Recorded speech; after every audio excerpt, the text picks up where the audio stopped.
सौभाग्यवती भव, पति प्रिया भव। अब धीरे धीरे रुक्मणी जी भी धीरे से सत्यभामा जी आ गए। सौभाग्यवती भव, पुत्रवती भव, पति प्रिया भव। अब 3-3, 4-4 आशीर्वाद चल रहे हैं। अच्छा, धीरे धीरे समय व्यतीत होता गया। 100-200 रानियां आकर के आशीर्वाद लेकर के चली गई। अब तो धीरे धीरे आशीर्वाद कम हो गया। 4-5 आशीर्वाद देते उसमें केवल सौभाग्यवती भव, सौभाग्यवती भव, सौभाग्यवती भव। धीरे धीरे हम समय व्यतीत हुआ, 400-500 रानियों को आशीर्वाद दे दिया। इन सभी पत्नियों के पति हैं, तो ऐसा करो तुम ही प्रणाम करके हमसे आशीर्वाद ले लो और बदले में सबको मिल जाएगा। भगवान ने कहा तो लड़ाई जरूर कराओ। अब आदों को आशीर्वाद तो तुमने अकेले दे दिया, अब आदों को हमारे साथ हम आशीर्वाद दे। सुदामा जी ने कहा आशीर्वाद ना दे तो क्या करें। हमने तो सोचा तो 400 रानियां होंगी, अब तुम्हारी तो 16,108 रानियां। बात विमर्श करते करते समय व्यतीत हुआ। भगवान ने कहा कि जब आपका विवाह हो गया तो भाभी जी ने हमारे लिए कुछ भेजा होगा। अच्छा, सुदामा जी यहाँ से तो मन बना के गए थे कि चावल की पोटली वहां दे देंगे जाकर। लेकिन जब श्री कृष्ण के राज ठाट देखे कि विविध प्रकार के न जाने कैसे कैसे दासी दास लगे हुए हैं, जो दासी दास हैं वो भी सुदामा जी से ज्यादा अमीर, तो सुदामा जी की हिम्मत नहीं पड़ी। जैसे आप अभी प्रधानमंत्री से मिलने जाओ, ठीक है, और प्रधानमंत्री से मिलने जाओ, प्रधानमंत्री विधिवत प्रकार से हमें अपने सामने बैठाए, तुम्हारे पैरों को धुले और आपसे मुझे कुछ खाने के लिए नहीं लाए, तो पता चले जेब में से 250 ग्राम बतासा निकाल के टेबल पर रख देते, तो बताओ इतनी बनी बनाई इज्जत बेकार हो जाएगी कि नहीं। और वही आगे सुदामा का, भगवान तो भाई प्रधानमंत्री, और जैसे सुदामा जी जाते हैं सुदामा जी को बड़ा अंदर ऐसा भाव आता है कि बताओ एक राजा के सामने हम छोटे से चावल क्या देंगे। लेकिन भगवान तो सब कुछ जानने वाले हैं। भगवान आगे बढ़े और लपक करके बगल से वो पोटली निकाल ली और भगवान धीरे धीरे चाव के साथ चावल खाने लगे। जैसे भगवान ने पहली मुट्ठी चावल खाए तो भगवान ने स्वर्गलोक प्रदान कर दिया। जैसे दूसरी मुट्ठी चावल खाए तुरंत ही जो पृथ्वी लोग है वो प्रदान कर दिया। और जैसे तीसरी मुट्ठी खाने वाले थे, यहाँ पर रुक्मणी जी ने मना कर दिया। इसके पीछे कारण ये है, एक तो ये भाव मान लीजिए रुक्मणी जी कह रहे हैं कि ये जो चावल है ये तो प्रसाद है और प्रसाद मिल बांट के खाना चाहिए, अकेले क्यों खा लेंगे। और दूसरा भाव ये रुक्मणी जी कह रहे हैं ज्यादा कच्चे चावल खाओ तो पेट खराब हो जाएगा, इसीलिए 2 मुट्ठी खा लिए इतना बहुत। भगवान ने वहीं पर रुक्मणी को श्राप दे दिया। भगवान ने कहा कि ब्राह्मण के द्वारा लाए हुए प्रसाद तो तुमने हमें खाने से मना कर दिया है। उसी दिन से कभी भगवान श्री कृष्ण के साथ रुक्मणी की पूजा नहीं होती। आप अभी भी देख लो जाकर के, हर जगह राधा और कृष्ण की पूजा होगी, रुक्मणी और कृष्ण की कहीं पर भी पूजा नहीं होती। जब चावल धीरे धीरे समाप्त होने लगे तो चावल में देखा कि एक पर्ची पड़ी। सुशीला जी जानती है कि ये भाई आत्मसम्मान वाले व्यक्ति हैं, ये भूखे मर जाएंगे लेकिन किसी से रोटी मांगेंगे नहीं। तो इस बात की व्यवस्था को ध्यान में रखते हुए पर्ची बना करके डाल दी। और पर्ची में पता क्या लिखा,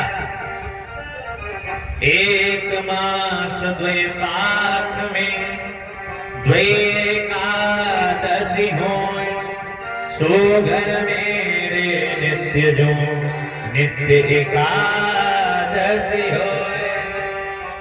बोले 1 महीने में 2 एकादशी होती हैं, लेकिन हे कृष्ण तुम्हारी ऐसी कृपा है कि हमारे घर प्रतिदिन एकादशी मनाई जाती है। इसका मतलब पता क्या है, एकादशी को रखा जाता है व्रत। कौन कौन एकादशी को व्रत रखता है बताओ? है कोई ऐसा सूरमा जो एक दिन भैया भूखा रहता भगवान का व्रत रखता? कोई नहीं हमारे साथ। एक बाबा अरे पैसा आया भाई व्रत रही भाई को फल समय थोड़े मिल जाएगा। आदो मेरो मिल भी लड़कन बनाए। अच्छा मतलब भूखन भाई मत जाए फल तुम्हें दो। कहाँ लिखो भैया? वो धर्म के बारे में कह रहा है, व्रत के बारे में नहीं कह रहा है। देखो ज्यादा कहीं बताना चाहिए।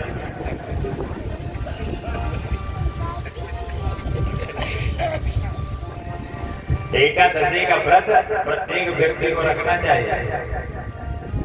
इस दुनिया में अगर कोई सबसे पवित्र व्रत है वो है एकादशी का। तो इस कथा के बाद सब लोग अपना नियम बना लो, समझे? अपना नियम बनाओ कि अगर एक महीने में 2 एकादशी पड़ रही है, अब ज्यादा 2 नहीं तो कम से कम एक महीने में 1 एकादशी में तो तुम व्रत रह सकते, समझे? सब लोग एकादशी का व्रत रखो। एकादशी वाले जो व्रत होता है उस दिन भूखा रहा जाता है। सुशीला जी कह रहे हैं एकादशी को तो लोग भूखे रहते ही हैं, लेकिन हमारे यहाँ तो रोजे लोग भूखे रहते हैं, रोजे एकादशी होती है। भगवान ने क्या किया? भगवान ने उन्हीं में से कुछ चावलों को छोड़ करके एक नई पर्ची लिख दी। भगवान ने लिखा होनी थी सो हो गई, अब ऐसी ना होए, अरे भाभी तेरे घर में नित्य द्वादशी होए। बोला जो एकादशी होनी थी वो निकल गई, अब तुम्हारे घर में नित्य द्वादशी होगी। कुछ समय व्यतीत करने के पश्चात आज सुदामा जी चलने लगे। अब भगवान क्या करते हैं? अपने दोनों हाथों को पीछे किए हुए और पीछे हाथों की मुट्ठी बंद किए हुए। सुदामा जी कहते हैं चले, तो भगवान कहते हैं हाँ भाई बिल्कुल चलना चाहिए। सब लोगों ने प्रणाम किया, आज सुदामा जी चल रहे। सुदामा जी ने मन में सोचा कि क्या पता चलते समय 2-4 सोने के सर भी प्रदान कर और आगे बढ़े। सुदामा जी ने फिर कहा, बोले चले लाला। भगवान ने कहा बिल्कुल चलना चाहिए। अब धीरे धीरे सुदामा जी समझ गए ये ठीक, ये कुछ देने वाला नहीं है। तो सुदामा जी भगवान के रानी को छोड़ करके चले गए। अच्छा, इधर जहाँ पर देखा करके छोटी सी कुटिया बनी थी, वहां कुटिया गायब। वहां देखा कि जिस प्रकार के महलों को अभी छोड़ करके आए हैं, ठीक उसी प्रकार के दिव्य भव्य महल खड़े हैं। कहने का तात्पर्य भगवान ये बताना चाहते हैं कि अगर किसी को भी दान दो तो इस प्रकार से दान दो कि उसे पता ही न चले। दाएं हाथ से दान दो तो बाएं को ना पता चले, और बाएं हाथ से दान दो तो दाएं को ना पता चले। तो आदमी क्या करता है? आदमी कदम पैसा चढ़ाएगा, मान लो नाम नहीं बोल पाया तो मंदिर पर पीछा करेगा, तुमने हमारा नाम नहीं बोला। अच्छा, वहां कह दो कि नहीं महाराज नाम बोल देंगे, तो जब तक तुम मंच पाओगे तब तक 10 बार तुम्हें बताएगा हमारा नाम याद रखना, हमने 201 रुपए चढ़ाए, ये तुम्हें बोलना जरूर। दान का मतलब ही होता है, तो कहा जाता है ना गुप्त दान महाकल्याण। जितना ज्यादा गुप्त दान करोगे उतना ही महाकल्याण होगा। तो आदमी क्या, गांव में लोगों की ये बुद्धि बनी हुई, गांव में लोगों को लगता है कि अगर हमारा नाम होगा तो न जाने क्या हो जाएगा। अरे तुमसे बड़े बड़े नामी पड़े, जब उनका कुछ नहीं हुआ तो तुम्हारा क्या होगा? सुदामा जी ने आज विभिन्न प्रकार के महलों को देखा जो सुशीला जी फटी पुरानी धोती पहनती थी वो विद रेशम की साड़ी पहन करके आई। आज बारंबार सुदामा जी में नारायण का धन्यवाद किया। धन्यवाद करने के पश्चात आज विविध प्रकार से सुशीला मैया भगवान का भजन करती है। कर भला तो हो भला, कृष्ण थे 16 कला, कला उनकी जल गई, सुदामा की झोपड़ी महल में बदल गई।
कृपा होती कंकड़ बनते मोती।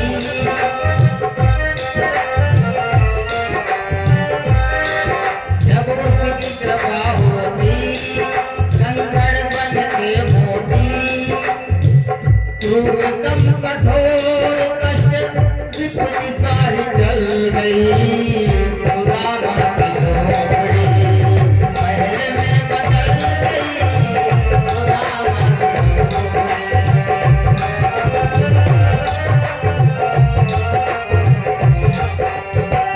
खुदा माँ की झोपड़ी महल में बदल गई। खुदा माँ की झोपड़ी महल में बदल गई। कर भला तो हो भला कृष्ण थे